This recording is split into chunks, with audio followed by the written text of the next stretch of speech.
Hey yo, what is up guys? Akarsh here back with another video, and today we are going to take a look at some STM32 microcontrollers from STM, and we'll compare them. We have three microcontrollers from STM today over here. We'll be comparing them to each other and also to an Arduino, and at the end of the video we'll be learning about how to use an STM microcontroller as an Arduino and programming an STM microcontroller using the Arduino IDE and the familiar Arduino IDE codes.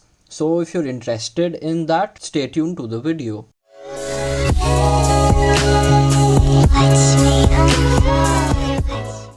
I recently came across PCBGoGo.com. They are one of the most experienced PCB manufacturers from China. They offer 10 PCBs for $5 only with several shipping partners. They even offer 24 or 48-hour express service. Apart from getting your PCBs manufactured, you can even get PCB assembly, layout and stencil manufacturing as well. Do check them out. All the relevant links will be in the description box below. So for starting the video, let's understand the differences between these microcontrollers. To keep the comparison fair, let's bring in the Arduino Nano instead of the big Arduino Uno so that visually it remains the same. Listing down the names of the boards, we have the Arduino with the ATmega 328P. We have the STM8S103F3 microcontroller, the STM32F030F4. Last but not the final, the STM32F103C8. So we'll be comparing these microcontrollers or development boards, you may say, on some basic parameters. So starting with the comparison, so the first point is the architecture. The Arduino or the ATmega 328P is an AVR type microcontroller and is a 32-bit microcontroller. On the second point, the STM8S microcontroller is a Harvard architecture with an 8-bit microcontroller. The third one, that is this board, is an ARM architecture with a 32-bit microcontroller, and the last one is also an ARM based microcontroller, which is a 32-bit one. Moving on to the next point, the flash memory or the memory wherein all your code stays when you program it. The Arduino has a 32 kilobyte of flash memory. This one has an 8 kilobyte flash memory. The STM32030 has a 4 kilobyte one. We have optional memories available, but the model that I have has a 4 KB, and the STM32103C8 has a 64 KB flash memory. In fact, the STM32030, my bad, has a 16 kilobyte flash memory. The RAM on the other hand is of 2 kilobytes over here, 1 kilobyte over here, 4 kilobytes over here, and a massive 20 kilobytes in here. So there you go. Directly you see the difference between the Arduino and the STM32F103C8. You see the microcontroller is of the same bit size, the flash is double, the RAM is 10x. And now when you see the price, you'll get to know what I'm talking about. So the Arduino Nano comes at around $2 on a site like AliExpress. This one comes at around 80 cents. This one comes at around $1.2, and this one, the beast that we are talking about today, comes at a whopping $1.6, which is 40 cents lesser than the Arduino Nano. But the features that you see, it has more number of I2C ports and whatnot. But there's a twist in the story right now. If you see how we can program these boards, so the Arduino Nano can be programmed directly through USB.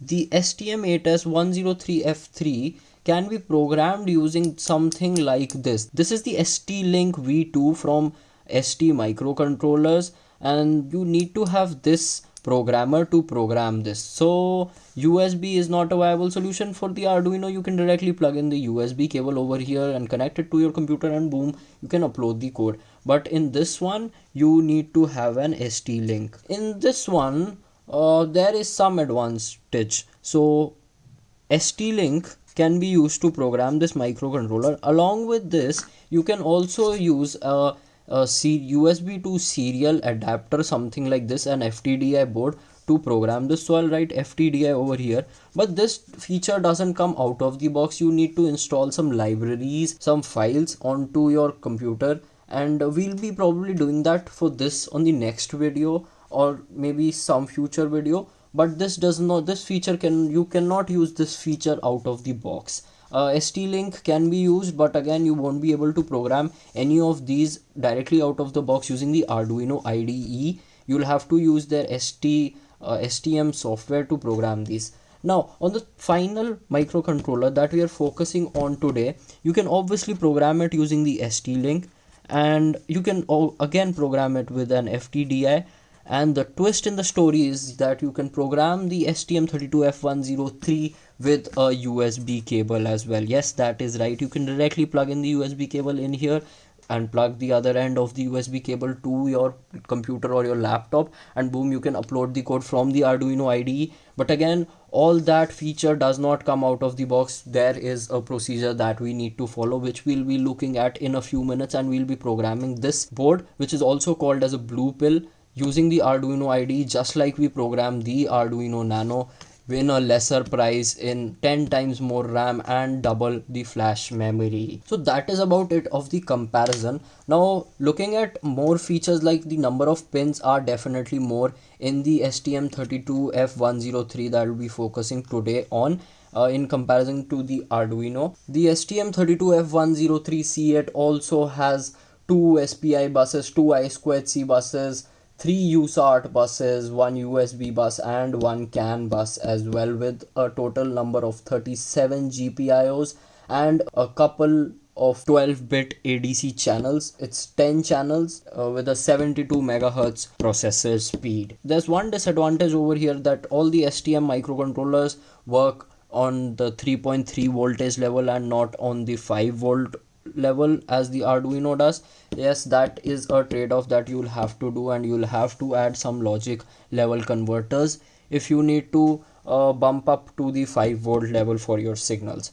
So moving on, let's see how we can be using this STM board and programming this board using an Arduino IDE. For that you will be needing a USB to serial board like this. We have an FT232 FTDI board. Firstly, you will have to upload the bootloader onto this board so that this board can start understanding the code of Arduino, and then you can directly plug in the USB cable here and start using it as an Arduino. So let's move on to the procedure for that. Firstly, you need to head over to your Arduino IDE, then go to file and then preferences. You need to add an additional boards manager URL for the STM32 boards. You need to click over here and then you need to hit the enter button and add a new URL. So the link will be of this repository from Roger Clark Melbourne, and this consists of the Arduino STM32 software that is required to upload the code on your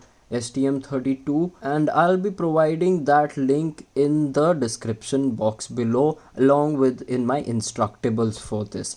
As soon as you add that in the Arduino, just press OK, then go to tools and go to boards manager. I've already installed that board, but I'll be showing you where you can find it. Once all the downloads are complete, you can search for STM32. There will be many, but the version that we need to download is this one, the STM by STM32 Duino. You can just go ahead, select the latest version that you like, and then hit the install button, which will come over here. Right now, as I've already installed it, it doesn't show, it shows an update, and which I'll be skipping for now. Once that is done, you'll be able to upload codes by selecting the correct board from here and its correct variant, but you'll have to upload your code by using an FTDI board. But we don't want to do that. We want to program it using the USB cable. So for that you will need to upload a bootloader. You can find the bootloader in this repository, and we'll be using this file because the LED is connected to PC13 in our board. You can check which pin is your LED connected to, and according to that you can find the correct binary file for your board, and we'll be flashing this bootloader onto our board using this software.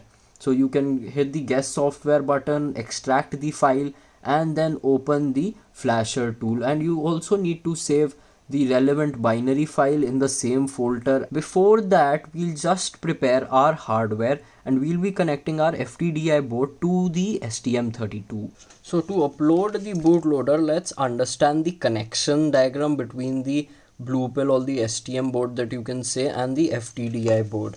So we need to connect 4 wires between these modules, and let's see the schematic quickly. So the USB to FTDI has 4 pins on it, that is the VCC, the ground, the RX and the TX pin. On the other hand, the STM32 has the 3.3 volt rail, then the ground rail, then the A9 pin, and then the A10 pin finally. You can connect the VCC pin to the 3.3 volt line, the ground to the ground, the RX to the A9 and the TX to the A10 pin.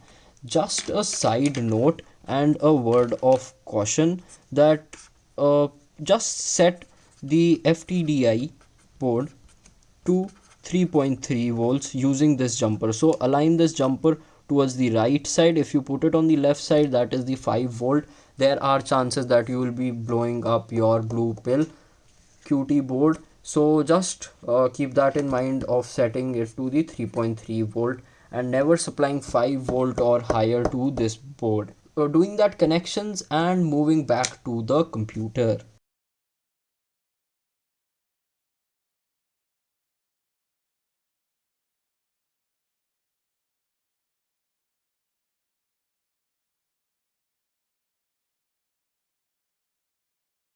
So once all the downloads are done and when you've installed the software, you can find this STM flash loader demo software installed in somewhere in program files, STM microcontroller software, and then flash loader demo. You just need to open this, but before opening that you need to connect your USB to FTDI after all the connections are done to your blue pill. Once the board is connected, you can open the flash loader demo and it will show something like this. There should be a COM port available that is of your FTDI device. You can select that, hit the next button. If this screen comes up directly without any not responding errors, that means your connections are all good. And if there is a not responding window, check your connections. Be sure to change the location of the boot 0 header to 1 position.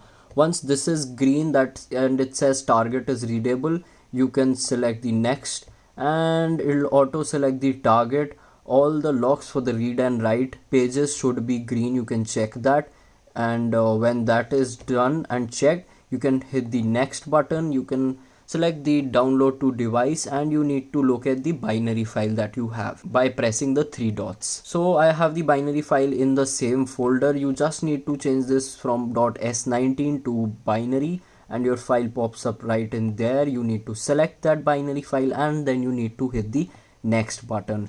It will start downloading the binary file, that is your bootloader, from your computer to the STM32. Once that is done and it says finished, you can close this software.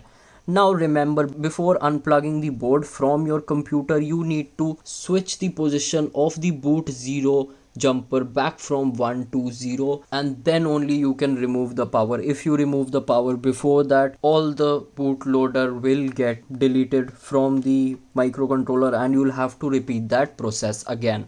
Once you've switched the position of the boot 0 header, you can remove all the connections and you can remove the board from the laptop. Once that is done, you can move back to your Arduino IDE, connect the STM32 board using a normal USB cable to the laptop, and now when you go to tools and see the port, you will see a COM port with a Maple Mini. The message Maple Mini represents that the bootloader got uploaded correctly. You just need to select the correct COM port, that is your device, and in the upload method you need to select the STM32 Duino bootloader.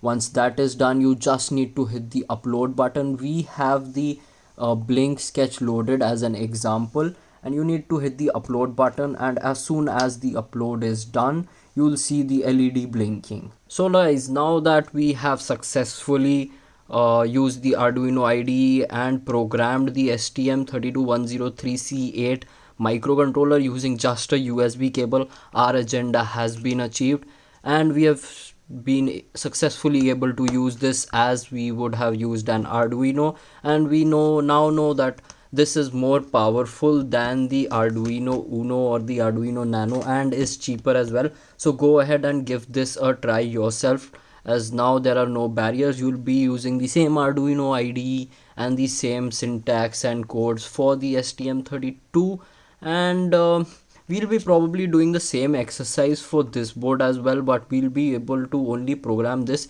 using the FTDI board that we used for uploading the bootloader to this, as this does not have enough memory to store a bootloader that we just uploaded in this board. And we might also program this using the Arduino IDE, but I'm not sure if the support is available yet using even the ST-Link hardware. I'll definitely make a video and a tutorial about the same if it's available in the future. But this has been it for today's video. Thanks for watching. Subscribe to our channel if you haven't till now. Also hit the bell icon to stay notified. This is Aakash signing off.